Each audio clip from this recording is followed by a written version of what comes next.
안녕하세요. 당뇨딸입니다. 오늘 영상에서는 인슐린과 혈당이 우리 몸 안에서 어떻게 움직이고 그게 당뇨에 어떤 영향을 미치는지 정말 쉽게 핵심만 쏙쏙 알려드리도록 하겠습니다. 당뇨가 처음이신 분도 혹은 대충은 아는데 머릿속이 정리가 안 돼 하시는 분도 이 영상 끝까지 보시면 단번에 깔끔하게 이해가 되실 겁니다. 그럼 바로 시작해 볼게요. 우리가 음식을 먹으면 음식 안에 있는 탄수화물은 포도당으로 바뀝니다. 그리고 그 포도당이 혈액 속으로 흘러 들어가게 되고요. 이걸 바로 혈당이라고 부릅니다. 쉽게 말하면 피 속에 떠다니는 에너지 재료라고 생각하시면 됩니다. 그런데 이 혈당은 너무 많아도 문제고 너무 적어도 문제입니다.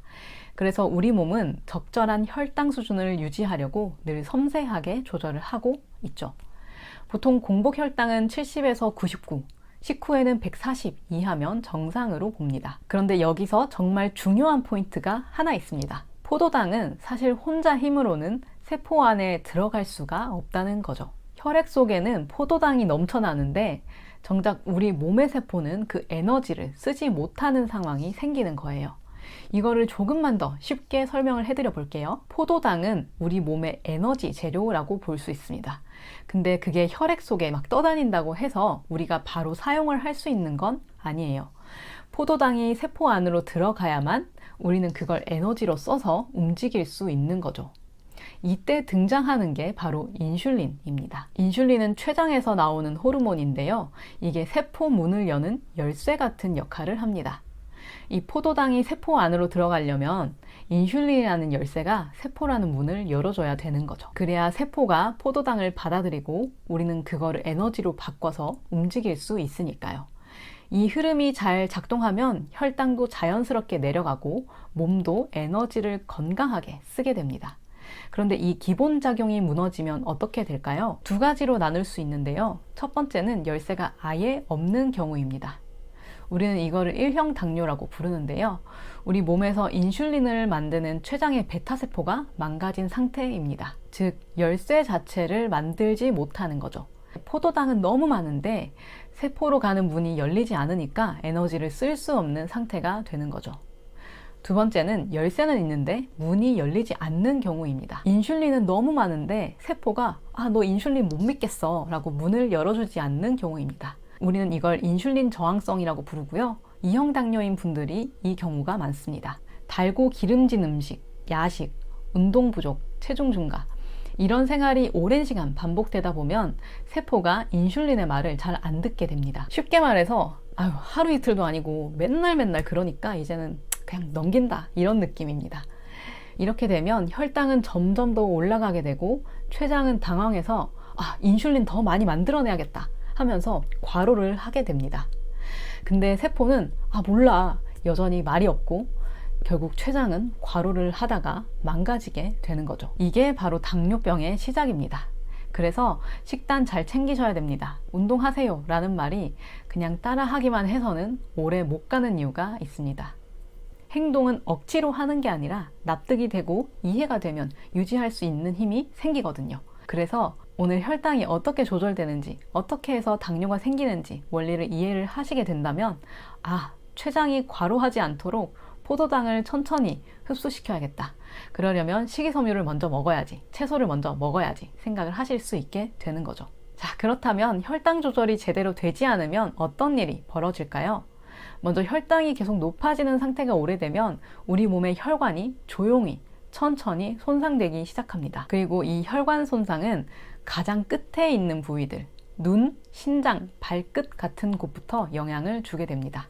그래서 당뇨 합병증은 눈이 침침해지고 시력이 떨어지는 당뇨 망막병증, 소변으로 노폐물을 걸러내는 기능이 약해지는 신장 질환, 그리고 발끝이나 손끝 감각이 둔해지는 말초신경 손상으로 이어지게 됩니다. 이게 더 진행되면 심혈관 질환이나 뇌졸중처럼 목숨과도 직결되는 위험한 상황으로 번질 수 있습니다. 그런데 이와 반대로 혈당이 너무 떨어지는 저혈당도 절대 가볍게 보시면 안 되는데요. 갑자기 어지럽고 심장이 두근거리거나 식은땀이 쏟아지고 심할 때는 의식을 잃을 수도 있기 때문입니다. 특히 인슐린을 맞아야 하는 1형 당뇨 환자나 혈당을 낮추는 약을 드시는 분들은 항상 저혈당 증상에 대비를 하셔야 됩니다. 그래서 당뇨 관리에서 가장 중요한 건 혈당을 낮추는 게 아니라 균형을 지키는 거라고 볼 수 있습니다. 너무 높지도 너무 낮지도 않게 우리 몸이 가장 편안하게 움직일 수 있는 중간 범위, 그 안에 혈당이 머무르는 거, 그게 바로 혈당 관리를 잘 하고 있다라는 확실한 신호입니다. 자, 그럼 혈당을 어떻게 관리하면 좋을까요? 정답은 생각보다 간단합니다. 식사, 운동, 잠, 이 세 가지만 잘 챙겨도 혈당은 훨씬 더 안정적으로 관리될 수 있습니다. 첫 번째로 식단 관리는 탄수화물을 한 번에 많이 먹지 않는 것부터 시작해 보시면 좋을 것 같습니다. 밥, 빵, 국수 같은 건 한 끼에 몰아서 먹기보다는 조금씩 나눠서 드시는 게 좋습니다. 그리고 꼭 식이섬유가 많은 채소부터 먼저 드시고요. 왜냐하면 식이섬유는 혈당이 급하게 오르는 걸 막아주기 때문입니다. 또 흰쌀밥보다는 잡곡밥, 흰빵보다는 통밀빵처럼 혈당 지수가 낮은 음식을 고르는 것도 도움이 됩니다. 두 번째로는 운동인데요. 식사 후 가볍게 걷기, 15분에서 30분 정도 걷는 걸 추천드립니다. 정말 간단하지만 확실한 효과가 있는 방법이니까요. 그리고 일주일에 3번에서 5번 정도는 가볍게 숨이 찰 정도의 유산소 운동 혹은 간단한 근력 운동을 꾸준히 해주시면 몸이 포도당을 잘 쓰게 되니까요. 혈당이 자연스럽게 안정될 수 있습니다. 세 번째는 스트레스와 수면을 잘 관리해주는 건데요. 스트레스를 받으면 콜티졸이라는 호르몬이 올라가게 되고 이게 혈당을 높일 수 있습니다. 그래서 마음을 잘 다스리고 감정을 잘 돌보는 것, 그게 생각보다 정말 중요하다고 볼 수 있습니다. 그리고 하루에 6시간에서 7시간 이상 깊고 충분한 수면을 꼭 챙겨주셔야 하는데요. 이것만으로도 몸이 훨씬 더 안정감을 느낄 수 있기 때문입니다. 오늘은 이렇게 기본적인 관리법을 간단하게 소개를 해드렸고요. 식단과 운동, 수면 관리법은 앞으로 영상으로 하나씩 따로 자세히 다룰 예정이니까 참고해주세요. 그런데 이런 생각하는 분도 계실 수 있습니다. 그냥 당 조심하라고 하면 되지 굳이 이렇게 복잡한 작용 원리까지 내가 알아야 돼? 네, 맞아요. 이해갑니다. 저도 사실 예전에는 그렇게 생각을 했거든요. 그냥 시키는 대로 하라는 대로 그런가 보다 생각하고 하면 되지 그게 중요한가? 이런 마음이었어요. 근데 이 작동 원리를 알고 나니까 행동이 많이 달라지게 되더라고요. 예를 하나만 들어볼게요. 의사 선생님이 당뇨니까 밥을 많이 먹지 마세요 라고 하면 그냥 지켜야 되는구나 라고 생각을 하고 단순하게 받아들이게만 됩니다. 그런데 정작 왜 지켜야 돼? 이 이유를 모르니까 어렵기만 하고 답답하기만 하고 실제로 실천하기는 쉽지가 않습니다. 그런데 만약에 이렇게 말을 해준다면 어떨까요? 밥을 많이 먹으면 혈당이 급격하게 올라가고 인슐린이 많이 나오게 되면 세포가 말을 안 듣게 돼요. 그래서 혈당이 자꾸 올라가게 돼요. 그러니까 밥은 적당히 드시고 채소, 단백질, 탄수화물 위주로 드세요. 그러면 밥량을 줄이는 게 쉬울 거예요. 어떠신가요? 이 말 한 줄에 왜 식사량을 조절을 해야 되고 왜 식이섬유를 먹어야 하고 왜 채소, 단백질, 탄수화물 위주로 먹어야 하는지 전부 담겨 있죠. 이해가 되면 행동은 자연스럽게 따라올 수밖에 없습니다. 실제로 저도 그랬는데요.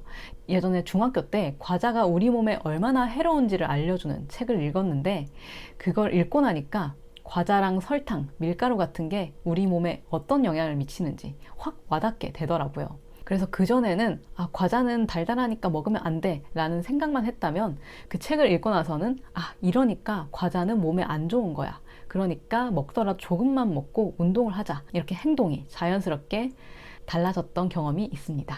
그리고 요즘 건강 정보가 많이 넘쳐나면서 당을 줄이면 당뇨는 안 생깁니다. 이런 말들 많이 들으실 수도 있는데요. 이런 이야기들이 전부 틀렸다고 말하기는 어렵지만 그 말이 내 몸에, 내 상태에 지금 맞는 말인지 내 상황에 맞는 조언인지 우리는 스스로 판단할 수 있는 기준을 세워야 합니다. 그래서 그 판단의 기준이 되는 게 바로 원리라고 저는 생각을 했고요. 여러분들이 이 영상을 차근차근 보시게 되면 남들이 하라는 대로 하는 게 아니라 내가 선택해서 행동을 할 수 있기 때문에 진짜 혈당 관리를 잘 하실 수 있을 거라고 생각해서 시리즈물을 준비하게 됐어요.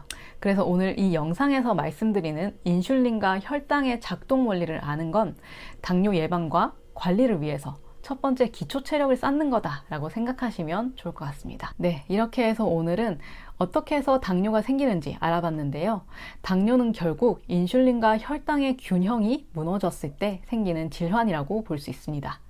1형 당뇨는 인슐린을 아예 만들지 못하는 경우, 2형 당뇨는 인슐린은 있지만 세포가 말을 듣지 않는 경우라고 볼 수 있습니다. 이걸 이해하고 나면 앞으로 식단, 운동, 약물 같은 것들이 왜 필요하고 왜 반복해서 같은 내용들이 강조되는지 훨씬 쉽게 받아들이실 수 있을 거예요. 그리고 가장 중요한 건 당뇨는 어느 날 갑자기 생기는 병이 아니라는 것입니다. 우리 몸은 조용히 하지만 분명하게 신호를 보내고 있을 테니까요. 그 신호를 읽을 줄 아는 힘, 그게 바로 오늘 영상의 핵심 메시지입니다. 제가 댓글을 보다 보면요, 평생 이렇게 살아야 한다고 생각하니까 막막하다, 뭘 먹고 살라는 거냐, 너무 답답하다, 이런 말씀을 하시는 댓글들을 많이 보게 됩니다. 그래서 그런 분들께 이런 이야기를 꼭 드리고 싶었어요. 어떤 날은 잘 할 수도 있어요. 그런데 어떤 날은 지치고 마음먹은 만큼 잘 안 될 수도 있습니다. 기분이 울적하고 괜히 스스로에게 실망하는 날도 있을 거예요. 그런데 그 모든 감정들은 다 괜찮습니다. 정말이에요. 그렇게 좌절감이 들고 우울감이 들 때마다 그래도 나 잘하고 있어. 지금까지 해온 것만도 충분히 잘하고 있어. 그 한마디를 여러분에게, 스스로에게 해주시면 좋을 것 같습니다. 당뇨 관리라는 게 나를 혼내는 일이 아니고요. 못했다고 자책하는 일도 아닙니다. 그냥 이건 나를 더 잘 알아가는 연습이다. 내 몸과 마음을 이해하는 과정이다. 라고 생각하시면 좋을 것 같습니다. 오늘 못하면 내일 잘하면 되고, 이틀 잘했으면 하루는 넘어져도 괜찮아, 다시 또 시작하면 되니까 라는 마음으로 언제든 다시 일어날 수 있으니까요. 저도 하루하루 그렇게 나아가고 있고, 누구나 다 그런 과정을 통해서 성장하게 되는 거니까요. 그러니 여러분도 스스로를 믿어주셨으면 좋겠습니다. 그렇게 해주실 거죠? 네, 오늘 제가 준비한 내용은 여기까지고요. 다음 영상에서는 당뇨 진단 전 단계, 경계성 당뇨에 대해서 이야기를 할 예정입니다. 이 시기를 잘 관리하면 당뇨로 가지 않고 되돌릴 수 있는 골든타임이 되니까요. 영상 꼭 시청을 해주시고요. 오늘 영상 도움 되셨다면 구독, 좋아요, 알림 설정 부탁드리고요. 저는 더 따뜻하고 유익한 내용으로 다시 찾아뵙도록 하겠습니다. 늘 고맙고 늘 응원합니다. 당뇨 딸이었습니다. 건강한 하루 보내세요.